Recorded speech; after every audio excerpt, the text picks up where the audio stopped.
This year's show is a variety of songs. So it's in every year we try to create a show that encompasses many different styles of music and many different aspects of the holiday music, both sacred and secular. And in the past, we've done a more dialogue and thematic driven show over the last 6 or 7 years. But this year, we're taking a departure back to kind of more traditional Christmas shows that have been done over the last 60 to 70 years, which is driven mostly by the music. So there will be no dialogue as we've seen in the recent past. This one will be driven mostly by the ensembles and some small specialty type groups that will be in between the larger group numbers. We thought this would be a nice way for us to create variety, something different. It wouldn't be something that we would stick to each year, and it kind of goes into the process in which we go through to decide on what type of show we're going to sing.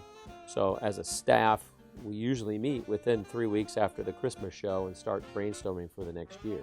We all agreed that maybe this is a time for us, instead of trying to reinvent the wheel every year with a new themed, dialogue, that we would go back to something more traditional. We as a staff want this show to be interesting for us as well.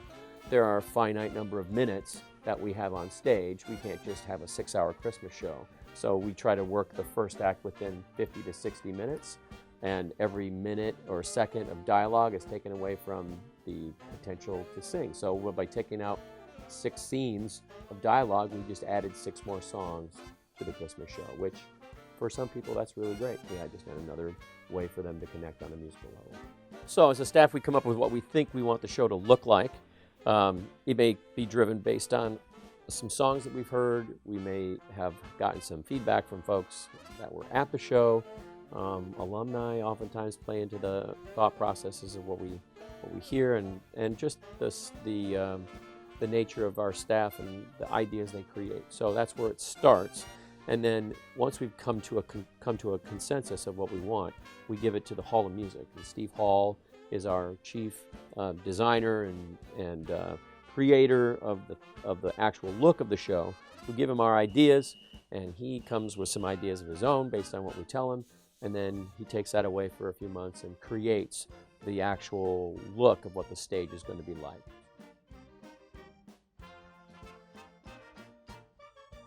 Bill and I meet and we talk about what his vision is for the show.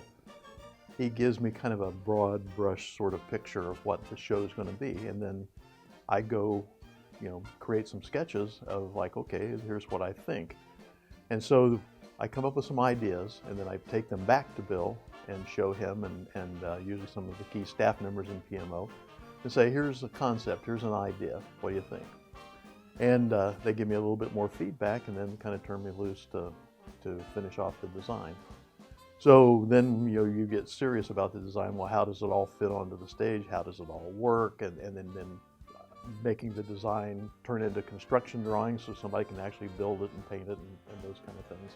And eventually get to the point of where we actually put it on the stage. And so as the designer, you're going to follow that process all the way through from the very beginning when your first pencil sketch all the way until it's put on the stage.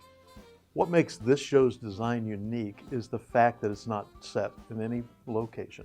So I had to come up with something that's visual that isn't trying to take you someplace. We're not going to the North Pole, we're not going to the department store, we're not doing any of those kind of things that we've done in the past. So this is the first kind of show that I've been involved as the designer to where it's like I didn't have some physical location that I was trying to replicate in some way.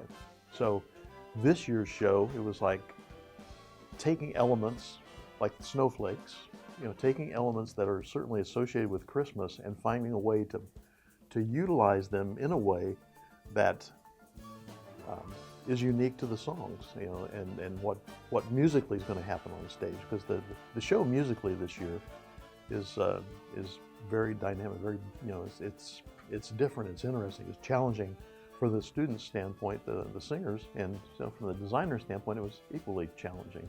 And Bill threw me one wrinkle in the show that we haven't done probably in 8 years or more, and that's the orchestra is actually going to be out on the set with the singers versus being upstage of the set. So a whole new dimension of the design is creating a space for the orchestra to be on stage with the singers and have it all work.